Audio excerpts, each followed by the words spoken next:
Right, let's kick off another deep dive. Yeah. Today we're looking at Attention Factory. The Story of TikTok and China's ByteDance by Matthew Brennan. Now, we all know TikTok, right? Endless scrolling, viral dances, the whole deal. Yeah, for sure. But we're going deeper. Okay. This book, it goes behind the scenes, shows how ByteDance, the company that owns TikTok, Right.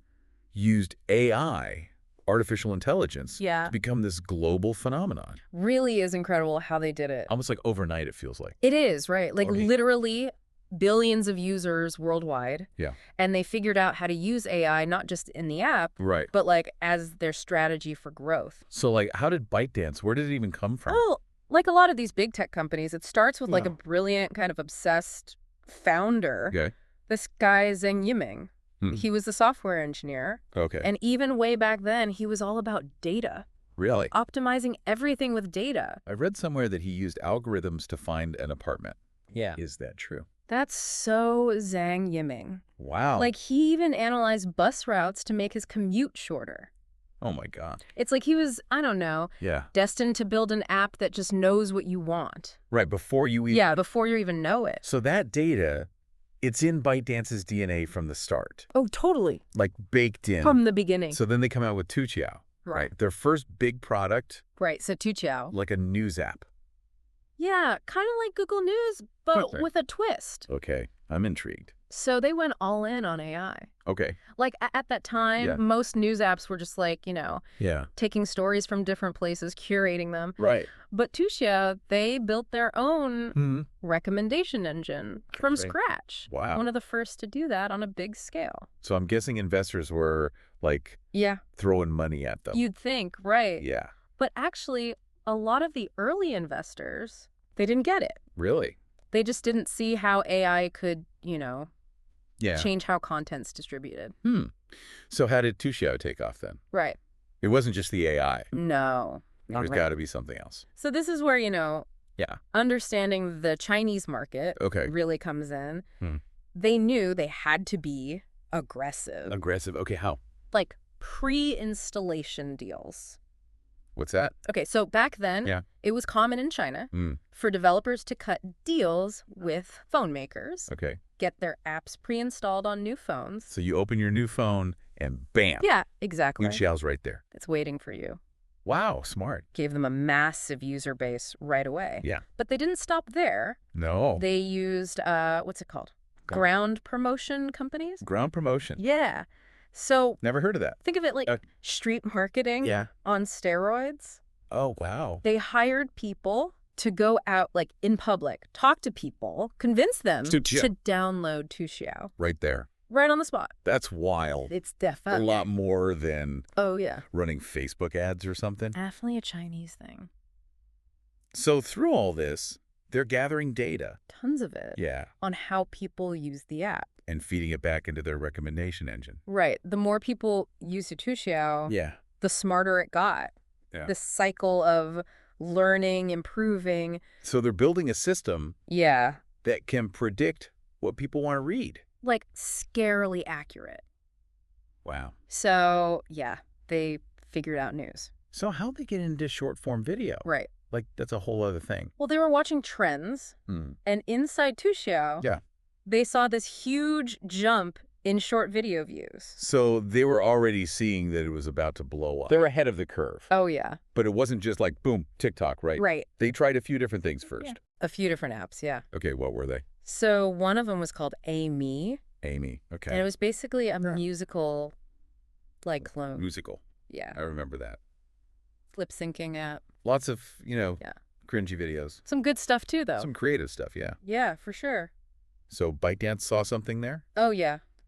Big potential. But they didn't just copy it. No.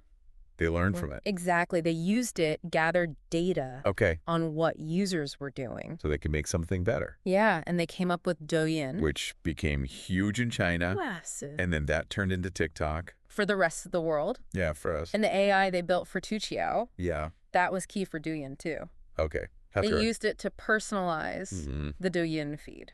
So people were seeing videos Yeah. that they actually liked. That they wanted to watch. How does that work? Like with the AI. Yeah. Walk me through it. Okay, so every time you open like TikTok or Douyin back then, you're giving the algorithm feedback. Without even realizing it. Yeah, like if you watch a video all the way through, the AI knows you liked it. But if you just scroll past, it picks up on that too. So it's constantly learning. From every single thing you do. Wow. But not just you. Okay. It looks at other users. With similar tastes. Exactly. Okay. And it's analyzing the videos themselves. Like what kind of music. Okay. The editing style. Oh. Even the emotions in the video. That's complex. Oh, yeah. Way more than I thought. And they were always tweaking it. The algorithm. Yeah, testing things. Trying to find the perfect formula. Yeah, to keep people hooked. And that led to the For You page. The infamous For You page. The one that, like, you can't stop scrolling. Yeah, totally addictive. And that's all AI. 100% AI powered. No humans involved. Nope, just the algorithm. Wow. Learning, adapt to each user. To your preferences. So it's like a custom TV channel. For every single person. For every single person. That's why TikTok's so different. From Shay, like other social media. It's not about, connecting with friends. Right. It's about this endless stream of personalized entertainment. Like they figured out how to hack our brains. Well, they figured out something that worked. So it wasn't just the AI. Right. They were smart about how they grew, too. Yeah, like they didn't just launch everywhere at once. What did they do? They focused on specific markets, like East and Southeast Asia. Okay, to test it out. See what worked? In different cultures. Exactly, and they weren't afraid. Experiment, take risks. Like what kind of risks? Well, they bought Musical. Oh, right. Which already had a ton of users in the West. Okay. And they took some of its features. Put them into TikTok. Yeah, they understood localization. Making it fit different cultures. Exactly. So they were always iterating, learning. Constantly with the data. Yeah, using it to make decisions. Smart. And remember, Old Town Road. Oh, yeah. That song blew up on TikTok before it was even on the radio. It was a meme, right? It started as a meme. People using the song in their videos. And everyone was doing it. Yeah, the Old Town Road Challenge. ByteDance understood that. The power of memes. Yeah. They made it easy users to create, share memes. And that helped TikTok spread. Oh, like wildfire. So it was the AI plus this meme culture. That took it to the next level. That's fascinating. It really is. How it all came together. But don't forget the AI. It's what made the personalization possible. Yeah. The recommendations, even predicting what would go viral. So AI wasn't just a tool. It was the foundation. Their whole strategy. Yeah, for everything. But all this growth, all this success. Yeah. I'm guessing it wasn't all easy. Oh, there were definitely challenges. One of the biggest was content moderation. Right, with that many users. Storing millions of videos every day. How do you even keep up? It's tough. Make sure it's all safe? Yeah, especially with a younger audience. Right. And that's where they really had to figure things out. Yeah, it just seems like, I don't know, an impossible task. Oh, it's tough for sure. Especially when things are moving that fast. Oh, incredibly fast paced. New videos every second, practically. Right. So how'd they even tackle that? Well, they had to, invest a ton, content moderation systems, tools, people. So think of it as armies of human reviewers, working nonstop, go through all the videos. And AI too. Oh, yeah, definitely AI. Had to be, right? Yeah, to help them flag. The bad stuff. Exactly, like nudity, violence, hate speech. All the stuff you don't want. Especially with a younger audience. But even with all that, it wasn't perfect. Yeah. There were, problems. Controversies, people saying they were censoring stuff.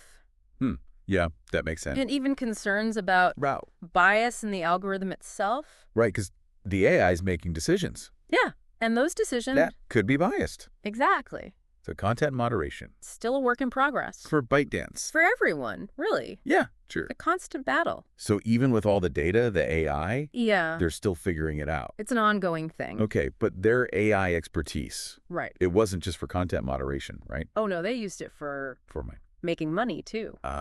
Monetization. The me part. Because a huge user base is great. Yeah. But you got to turn that into profit. Got to make money somehow. So how did TikTok actually start bringing in the cash? Well, at first, they just focused on growth. Get as many users as possible. Yeah, engagement was key. Get people hooked. Exactly. And they knew as they did that, the money would follow. Smart. So once they had the audience, they started trying different things. Influencer marketing, Right. brand partnerships, Right. in-app purchases. So pretty standard.